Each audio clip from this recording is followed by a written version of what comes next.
Pada tahun 2019 lalu, sepak bola Italia dihebohkan dengan kedatangan penyerang ganas asal Belgia, Romelu Lukaku. Lukaku resmi bergabung dengan Inter setelah dia tak mendapat kenyamanan ketika tampil bersama Manchester United. Kedatangan Lukaku di kompetisi Serie A beberapa tahun lalu timbulkan sejumlah komentar. Tak sedikit yang menyebut bila Inter telah melakukan kesalahan, mengingat performa sang pemain di Old Trafford tidaklah meyakinkan. Namun, klub berjuluk I Nerazzurri segera buktikan bahwa keputusan mereka dalam mendatangkan Lukaku tidaklah salah. Benar saja, bersama manajer Antonio Conte, Lukaku yang dipasangkan dengan Lautaro Martinez di lini depan sukses ciptakan duet mematikan. Di musim pertamanya dia nyaris memenangkan trofi Scudetto usai membawa Inter duduk di peringkat kedua. Tak butuh waktu lama atau tepat pada musim 2020-2021, ledakan performa Lukaku kian temui puncaknya. Usai dia berhasil serangkan 24 gol di kompetisi Liga. Catatan itu sekaligus membuatnya persembahkan trofi Scudetto pertama bagi Inter setelah 11 tahun lamanya. Inter menjadi raja dengan nama Lukaku sebagai pahlawannya. Sayang seribu sayang, kecintaan para penggemar akan sosok Lukaku seketika sirna.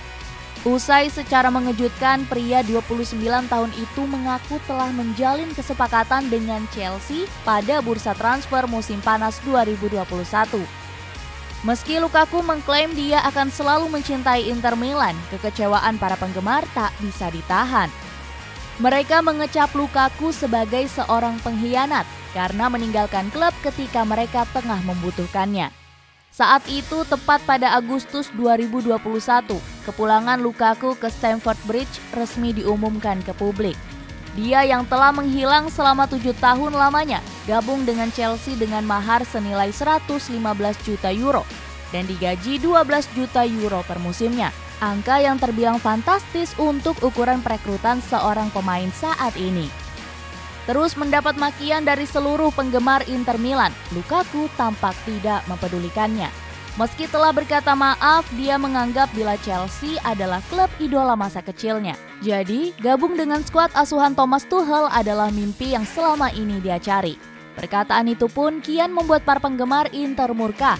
Tak sedikit dari mereka yang berharap kegagalan Lukaku di kompetisi Liga Primer Inggris.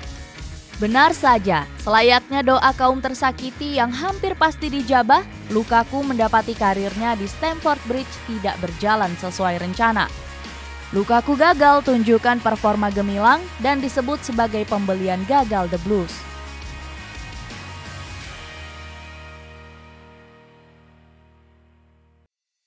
Kegagalan Romelu Lukaku di Chelsea. Kepindahan dengan nilai transfer superior seharusnya bisa membuat Chelsea mendapatkan balasan setimpal. Namun nyatanya hal tersebut cuma jadi angan belaka. Romelu Lukaku lebih sering tampil di bawah standar hingga membuatnya mendapat banyak sekali cibiran. The Football Analysis menjabarkan bila dari segi taktis Lukaku sejatinya punya banyak hal untuk meningkatkan kualitas Chelsea, khususnya di lini serang mereka.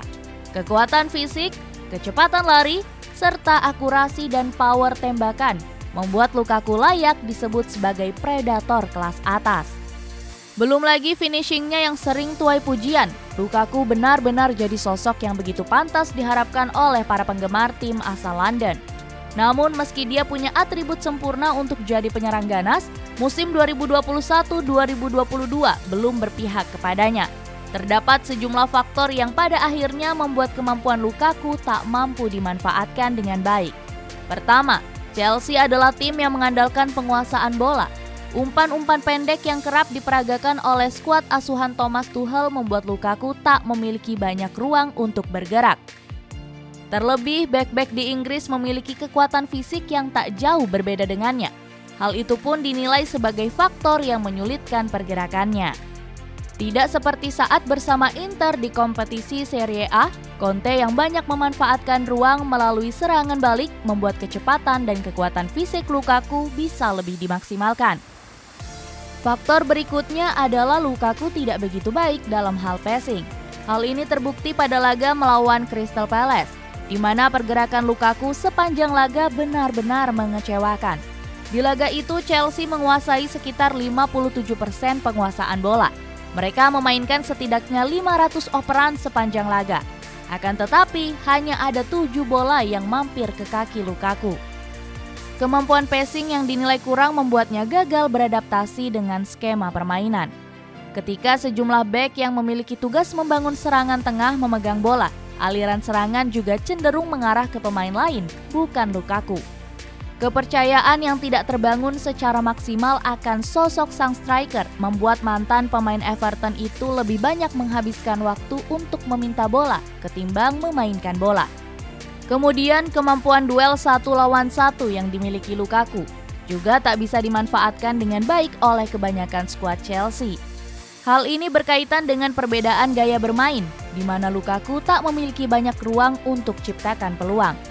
Tercatat Lukaku hanya mendapat 304 percobaan duel dengan pemain lawan. Padahal ketika masih berada di Inter musim sebelumnya, kepercayaan lebih yang diberikan kepada Lukaku membuat sang pemain punya 744 kesempatan untuk lakoni duel dengan lawan. Sebagai penyerang, Lukaku bukan tidak memiliki kualitas jempolan. Namun gaya permainanlah yang membuat kemampuannya tak keluar secara sempurna. Hal itu terbukti dari fakta yang menunjukkan meski tak mendapat dukungan secara maksimal, Lukaku tetap mampu ciptakan 15 gol sepanjang musim 2021-2022, di mana itu jadi yang terbaik di antara pemain Chelsea lainnya. Mengomentari kegagalan anak asuhnya di Chelsea, Thomas Tuchel mengakui bahwa Lukaku sejatinya merupakan sosok penyerang berkualitas. Namun menurutnya pria Belgia itu memiliki masalah pada kondisi fisiknya.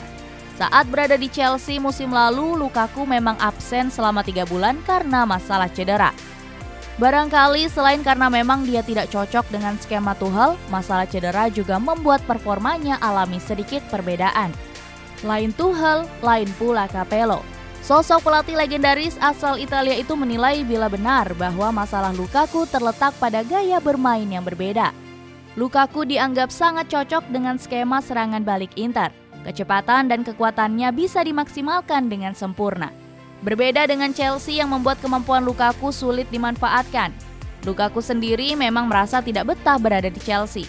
Lukaku merasa bahwa dia tidak mendapat banyak kesempatan dan kepercayaan. Lebih dari itu, dia merasa bahwa sang pelatih tidak membutuhkannya. Kembali ke Inter dan berpotensi beri ledakan yang sama. Pucuk dicinta ulam pun tiba. Ketika Lukaku tengah terpuruk dan ingin pergi, Inter yang sempat dikhianati tak keberatan untuk kembali membuka pintu bagi ex penyerang andalannya itu. Fabrizio Romano melaporkan bila Romelu Lukaku telah sepakat kembali ke Inter Milan. Inter kabarnya bakal membayar biaya pinjaman senilai 8 juta euro plus 2 juta euro ke Chelsea. Peminjaman ini berdurasi selama 1 tahun dan tidak ada opsi pembelian. Lukaku yang memang tampak masih ingin mengais harapan di klub yang sempat membesarkan namanya, rela memangkas gaji. Dari yang semula 12 juta euro per musim menjadi 8 juta euro per musim. Kedatangan Lukaku ke Inter Milan kian membuat klub biru hitam itu memiliki geliat transfer yang mengesankan. Sebelumnya, CEO Inter, BP Marotta, telah mengonfirmasi bahwa akan ada 7 pemain yang akan memperkuat Inter musim depan, di mana 2 diantaranya telah diresmikan. Namun yang jadi sorotan selain Lukaku itu sendiri tentunya Paulo Dybala.